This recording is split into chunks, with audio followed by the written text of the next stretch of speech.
Eli Canva on tämmöinen graafisen suunnittelun työkalu. Ja tämän avulla kuka vaan voi löytää sisäisen graafikkonsa. Tästä on olemassa ilmaisversio, mitä voi käyttää selaimessa tai sitten ladata tämän sovelluksen. Mä käytän nyt tässä videolla sovellusta. Ja sen sovelluksen saa myös puhelimeen ja myös puhelimessa voi käyttää selaimella. Eli tämä on aika näppärä homma.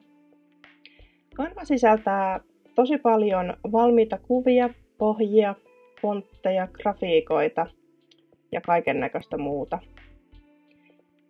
Ja tämän käyttö perustuu semmoisiin ikään kuin palikoihin, joita voisit siirrellä ja muokata ja lisätä. Tämä ohjelma sopii hyvin aloittelijoille, harrastelijoille ja ammattilaisille. Ja tällä saa nopeasti tehtyä visuaalista suunnittelua. Ja selaimessa tämä Canvan osoite on www.canva.com.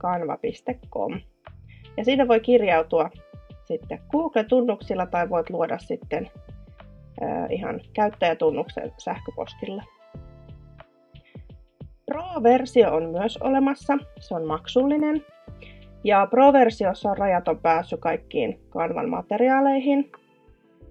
Ja nämä maksulliset sisällöt tunnistaa kruunumerkistä, kun niitä selailee niitä sisältöjä. Mutta tässä ilmaisversiossa on tosi paljon kaikkea. Eli sillä pärjää myös oikein hyvin. Ja mitä tällä sitten voi tehdä? Niin tällä voi tehdä oikeasti siis vaikka mitä. Mutta esimerkiksi erilaisia asiakirjoja, julisteita, käyntikortteja, presentaatioita, esitteitä, somepohjia ja vaikka mitä. Tutkitaan vähän tätä Canvaa aluksi. Elikkä tämä etusivu näyttää suunnilleen tältä. Eli helpommillaan me voidaan tänne kirjoittaa joku asia, mitä me haluttaisiin lähteä tekemään ja etsiä täältä.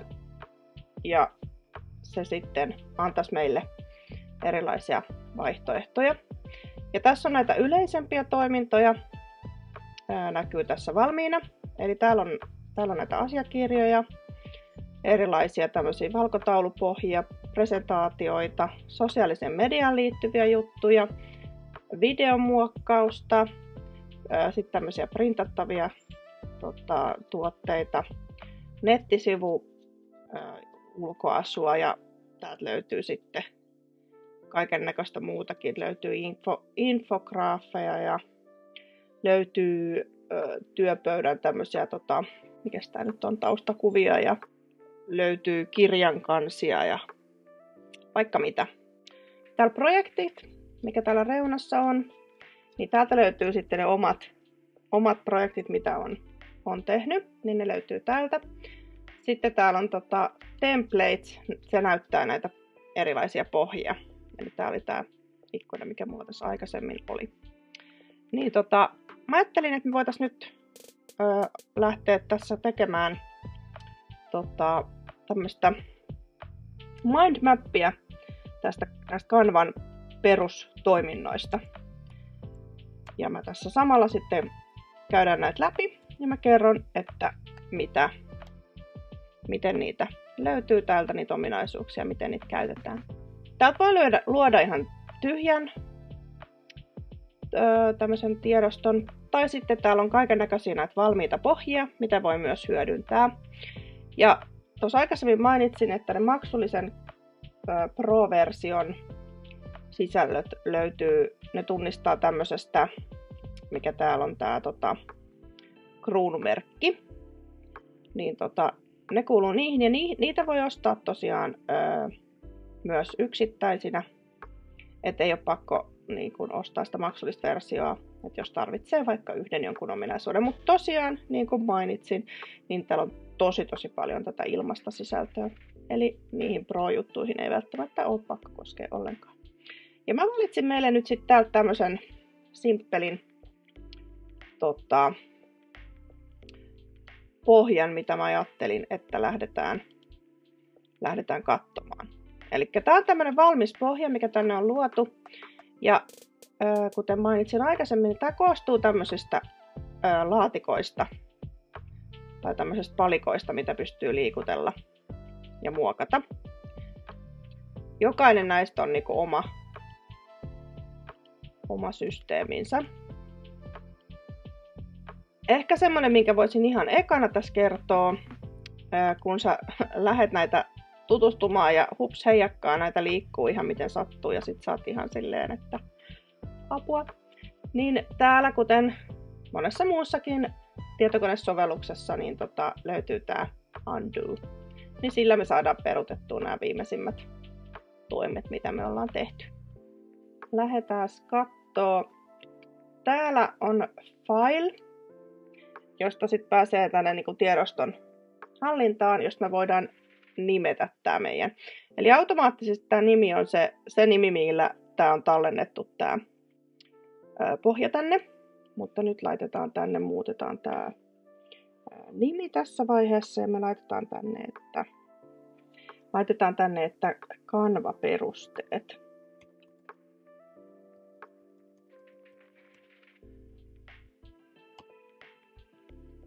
Enterillä me se sitten sinne vahvistetaan. Ja se, mikä on Canvassa yksi tosi hyvä juttu, tämä tallentaa automaattisesti. Eli nytkin tää lukee tää Save, all changes saved. Tallennuksesta ei tarvitse sillä tavalla välittää. Ja se tallentaa pilveen, eli nämä samat jutut sä pystyt sitten ottaa käyttöön myös toisilla laitteilla. Jos sä teet esimerkiksi tietokoneella, niin se on sama juttu, minkä sä oot sinne tallentanut tai aloittanut, niin se näkyy myös esimerkiksi puhelimella tai selaimessa. Mä lähden tähän nyt muuttamaan tätä otsikkotekstiä. Mä laitan tänne, että Canva työkalu. Nyt me huomataan, että tämä meni vähän tyhmästi, että tämä ei ole enää tämän tämmöisen laatikon keskellä. Me voidaan se joko liikuttaa tästä ihan käsin. Ja kuten huomaatte, niin täältä tulee tämmöisiä niin kuin apuviivoja ja se näyttää millimetrejä niin kuin noiden eri valikoiden välillä. Ja tässä tämä viiva, mikä on tässä keskellä, niin nyt se näyttää, että tämä otsikko on niin kuin keskellä koko tätä sivua. Niistä voi liikuttaa ihan noin. Tai sitten me voidaan klikata se aktiiviseksi ja sitten me voidaan nakutella näillä nuolinäppäimillä sitä. Mä poimin tänne muutamia kohtia, mitä mä ajattelin, että me käydään tässä. Käsitellään. Itse asiassa altaisiin täältä puolelta. Ja tosiaan kun sä klikkaat 2 kertaa tätä tekstiä, niin sen pitäisi muuttaa se tällä lailla aktiiviseksi, niin silloin sä pystyt sitten kirjoittamaan siihen muuta, sun ei ole pakko poistaa sitä siitä. Elikkä elementit on yksi, mitä käydään läpi.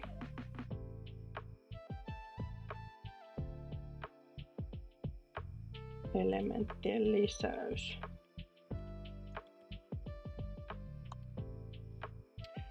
Ja nyt tämä meni tälleen höntsästi, että se ei enää mahu tähän yhdelle riville, ja se jakaa tän näin hassusti. Niin meillä on muutama vaihtoehto. Yksi vaihtoehto on se, että me voidaan venyttää täältä sivusta tätä meidän tekstikenttää leveämmäksi.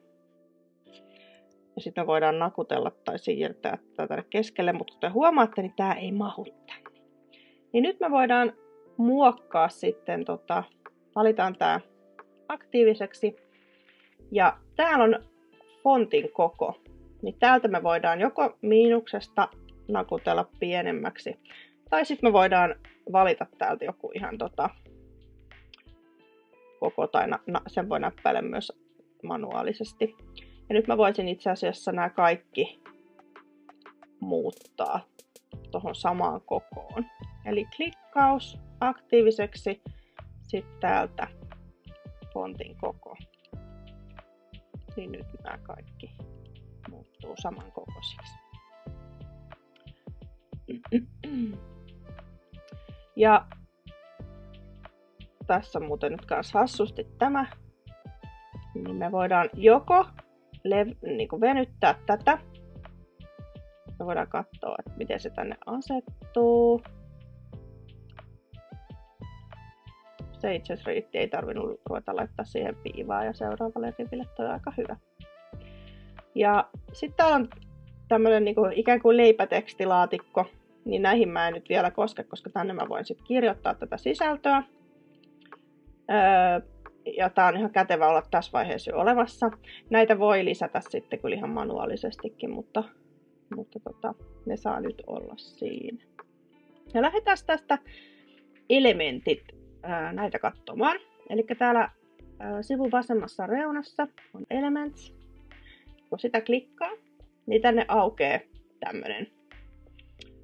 tämmönen näkymä. Ja tää näyttää viimeisimmäksi käytetyt. Mä oon vähän väkertänyt tuommoista joulukorttijuttua. Ja se mitä mä ainakin itse tykkään täältä yleensä käyttää, niin täällä on Graphics. Eli täällä on kaikkia valmiita kuvia. Me voidaan klikkaa tuosta See All. Ja tää näyttää sitten kaiken näköisiä tämmöisiä kokoelmia täältä. Ja se miten tätä ehkä on suositeltava käyttää. Täällä on tämmöisiä yleisimpiä tässä ylhäällä niin kuin hakusanoja. Nyt jos me haluttaisiin tänne vaikka... Mitäs me tänne nyt haluttais? Laitaas mitä tää antaisi, mä kirjoitan tänne Canva. Tää antaa näitä logoja. Made in Canva. Otetaan täältä nyt tämmönen Made in Canva. Ja jos me halutaan muuttaa kokoa, niin helpoiten se käy sillä tavalla, että me otetaan täältä kulmasta kiinni ja lähdetään sitä liikuttamaan. Ja sitten me voitaisiin nyt viedä tää tänne alareunaan. Noin. Nyt tää on vähän turhan lähellä tässä ja vähän väärässä kulmassa mun mielestä. Niin sitten vähän käännetään tätä ja voidaan siirtää tätä vähän tänne päin. Otetaan nyt joku toinen esimerkki. Me halutaan tänne, katsotaan vaikka aurinko. Kirjoitetaan englanniksi aurinko. Ja tossa on nyt tommonen ihan kiva aurinko. Otetaan tää aurinko tänne. Mä taas vähän pienennän sitä. Sitten mä siirrän tän tänne, mikä on mun mielestä niinku kiva paikka sille. Sitten toinen, mitä mä halusin täältä elementeistä näyttää, että täällä on muotoja. Elikkä täältä saa ihan kätevästi tämmösiä vaikka otsikon alle laatikoita ja muuta sen tyyppistä. Ja mut me halutaan vaihtaa sen väriä, koska se on nyt tämmönen liian tumma. Valitaan se aktiiviseksi. Täällä ylhäällä on Color. Klikataan siitä. Ja täällä ylimpänä tää näyttää Document Colors. Me voidaan valita täältä tässä dokumentissa jo valmiiksi olevia värejä. Esimerkiksi tästä löytyy toi, mitä tuolla on noissa reunoissa, noi tommoset hörpäkkeet. Kaikkien elementtien väriä ei pysty vaihtamaan, mutta kaikki mikä on niinku tämmöistä grafiikkaa, niin niitä pystyy. Ja sitten täällä on tää Add New Color, täältä sä pystyt itse valitsemaan. Ja pystyy sit laittamaan myös heksakoodilla värejä tänne. Ja toinen mitä pystyy tekemään niin on se, että sä pystyt valita sitten tällä työkalulla täältä kuvasta jonkun värin.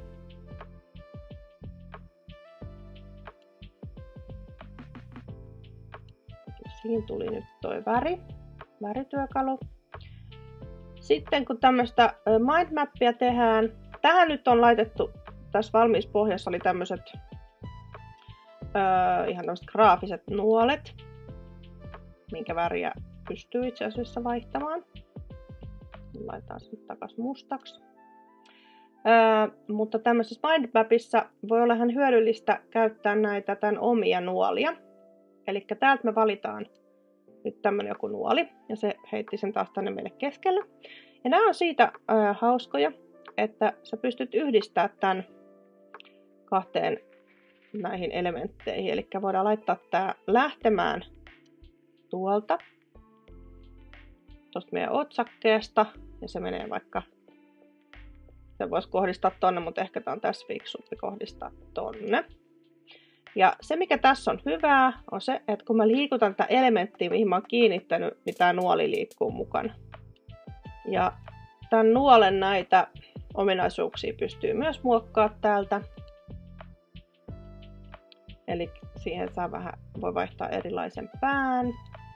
Sitten siihen voidaan laittaa, että se on suora tai sitten se on tämmönen kulmikas ja sitten tätä pystyy myös niinku siirtelemään. Ja tämän tosiaan tämän sivupalkin saa tuosta piilotettua tuosta nuolesta. Me voitaisiin laittaa tänne, että koostuu näistä elementeistä.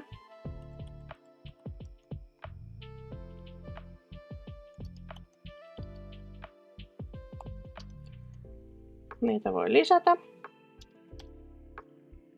ja poistaa sekä muokata. Sitten tämä tiedostonhallinta, no se me käytiin tosiaan katsomassa, täällä oli tämä file. Laitetaan tänne vaikka ihan lyhyesti, että tiedoston nimeäminen, automaattinen tallennus pilveen. Eli se tallentaa sen tänne Canvan omaan paikkaan. Ja tämmönen, mistä voi olla tämmöisessä luettelosysteemissä myös hyötyä, niin täällä on ihan perus tämmöistä, mitä tekstin käsittelystä yleensä on. Niin täältä löytyy tuonne lista. Ja täältä löytyy tää niinku sijoittelu. Ja me voitaisiin myös valita tännekin vähän pienemmäksi fonttia. Vaikka näin. Ja voitaisiin tehdä näille samat.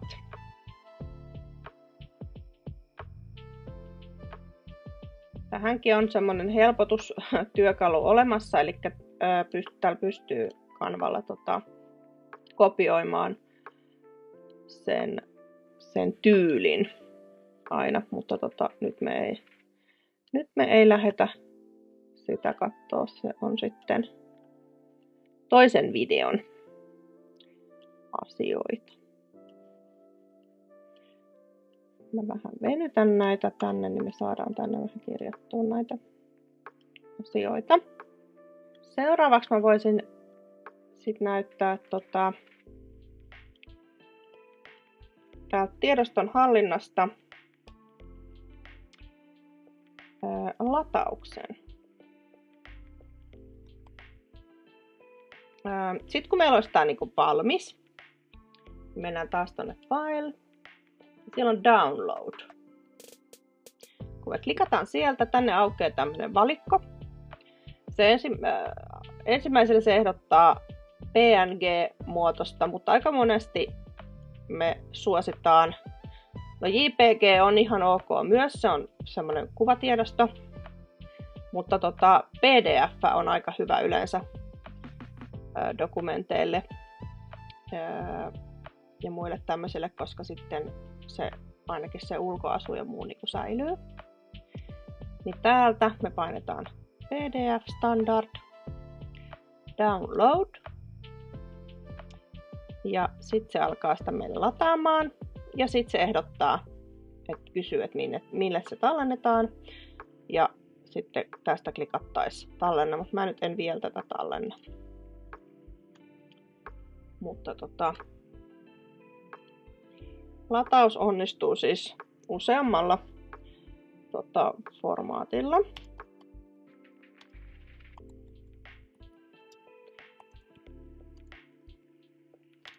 Laitan tänne vielä PDF.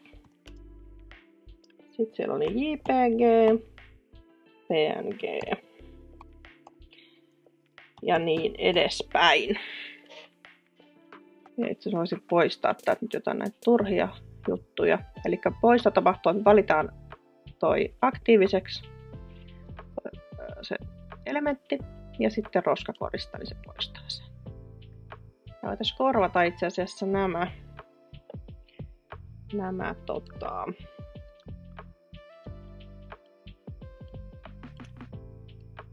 näillä tämmöisillä.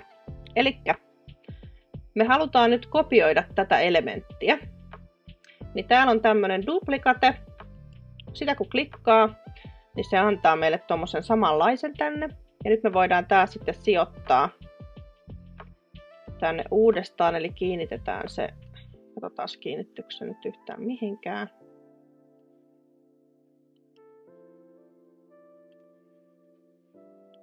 Ei kiinnittynyt.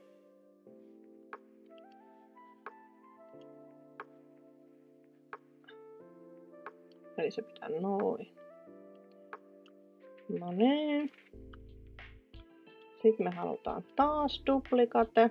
Kiinnitetään toinen pää tonne ja toinen pää tänne. Ja sitten vielä kerrota kielon päälle. Kiinnitetään tonne. Ja sitten tänne. Ja se näyttää nyt vähän höntsältä, niin me voidaan tässä nyt muotoilla tätä sitten fiksummaksi. Niin. Sitten tämä jakaminen.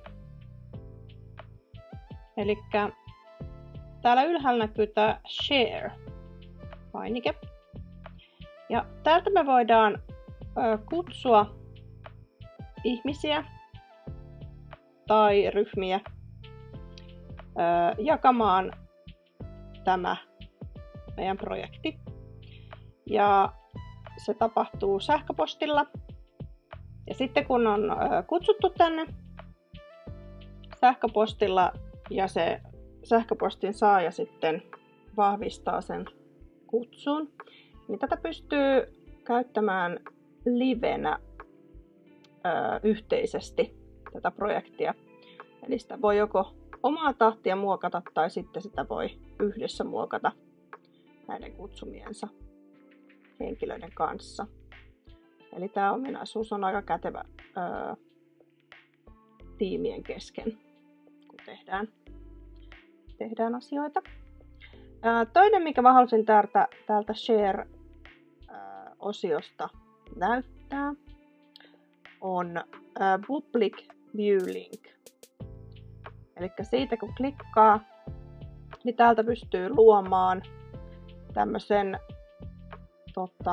voi tuosta kopioida, tämmöisen linkin, joka vie selaimeen,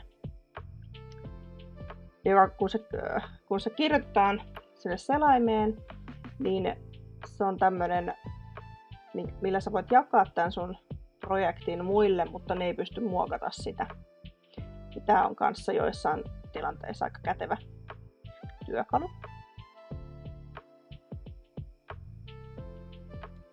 Ja sitten täällä on tietenkin nämä yleisimmät sosiaalisen median jakolinkit. Eli sä pystyt esimerkiksi Instagramiin vaikka tekemään sisältöä ja sitten linkittää sen suoraan sit sinne julkaista tätä kautta. Samoin vaikka TikTokiin tai Facebookiin. Elementtien lisäys. Me pystytään lisäämään tänne myös omia kuvia. Ja oman kuvan pystyy ladata täältä Uploads. Niin se antaa sitten sieltä, tää on jotain mitä mä oon tänne valmiiksi uploadannut. Ja sitten täältä pystyy sitten ihan tietokoneelta etsiä. Täältä shapeista pois. Sitten täällä on myös valmiita kuvia. Niitäkin voi taas etsiä sillä tällä hakutyökalulla. Niin täältä voisi sitten lisätä semmoista valmista kuvapankkikuvia meidän grafiikoihin. Ja sitten mulla oli toi tekstin lisäys, niin täällä on erikseen sitten oma välilehti näille tekstikentille. Ja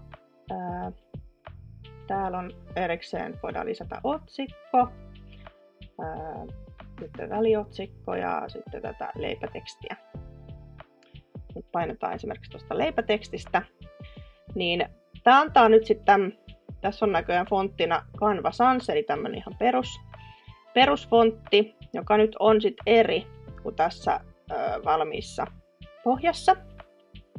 Niin sen pystyy totta kai muokkaamaan täältä sitten fonteista, jos haluaa vaikka saman fontin, mikä sulla on siinä. Ja se on toi tuolla.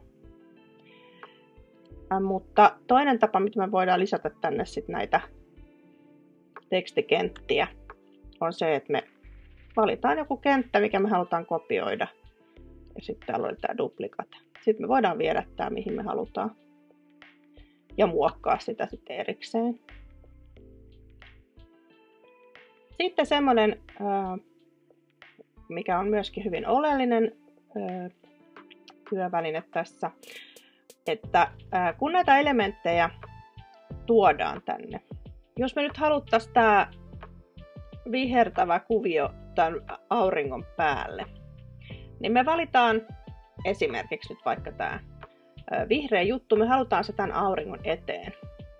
Täällä ylhäällä on position, me klikataan siitä, niin täältä me voidaan valita forward, niin se tuo sen tähän päälle. Myös elementin läpinäkyvyyttä voi muuttaa. Täällä on tämä transparency, niin tätä kun tästä säätää, niin me saadaan siitä sitten läpinäkyvää tai muokattua. Sitten nyt tähän loppuun vielä yksi semmoinen aika oleellinen ominaisuus, kun näitä muokkaillaan, on se, että näitä voidaan ryhmittää. Näistä voidaan tehdä ryhmiä näistä elementeistä. Eli esimerkiksi tämä laatikko voitaisiin yhdistää tämän otsikon ja tämän tekstikentän kanssa, jolloin sitten kaikki ne liikkuu samaan aikaan, jos me halutaan siirtää sitä. Ja se tapahtuu niin, että joko me voidaan vetää hiirellä aktiiviseksi kaikki, mitä me halutaan. Näin. Joskus se voi olla vaikeaa, koska sitten siihen voi tulla vahingossa vähän ekstraa, eli nyt tuohon tuli toi aurinkokin mukaan ja niin edespäin. Niin toinen tapa on sitten se, että painetaan ensin yksi kohta aktiiviseksi ja sen jälkeen shiftiä. Shift-pohjassa valitaan ne muut. Eli nyt me ollaan valittu kaikki ne, mistä me halutaan tehdä semmoinen ryhmittymä. Ja täällä onkin sitten ilmestyy tämmöinen group. Painetaan siitä. Niin nyt ne on yhdistetty. Nyt meillä on näköjään tämä nuoli täältä irronnut, laitetaan se takaisin tuohon. Niin nyt kun me liikutellaan tätä elementtiä, niin siellä liikkuu kaikki ne tekstit ja muut. Ja me pystytään tästä silti myös muokkaamaan. Me halutaan lisätä tänne nyt uusi pylpyrä. Niin me pystytään se tekemään, vaikka ne on, niin kun, niistä on tehty tuonne ryhmittymä. Ja sitten, jos me halutaankin liikutella niitä erikseen taas, niin me voidaan täältä sitten valita Ungroup. Niin sitten ne on taas erilleen. Mutta nyt esimerkiksi mä voisin tässä meidän esimerkkiprojektissa, niin mä voisin tehdä näistä jokaisesta laatikosta teksteineen semmoiset ryhmittymät, niin sitten tätä on helpompi käsitellä. Eli tässä nyt tärkeimpiä ominaisuuksia Canvasta. Kiitos kun katsoit ja laita kommentteihin, jos heräsi kysymyksiä. Palataan mahdollisesti uusien videoiden parissa.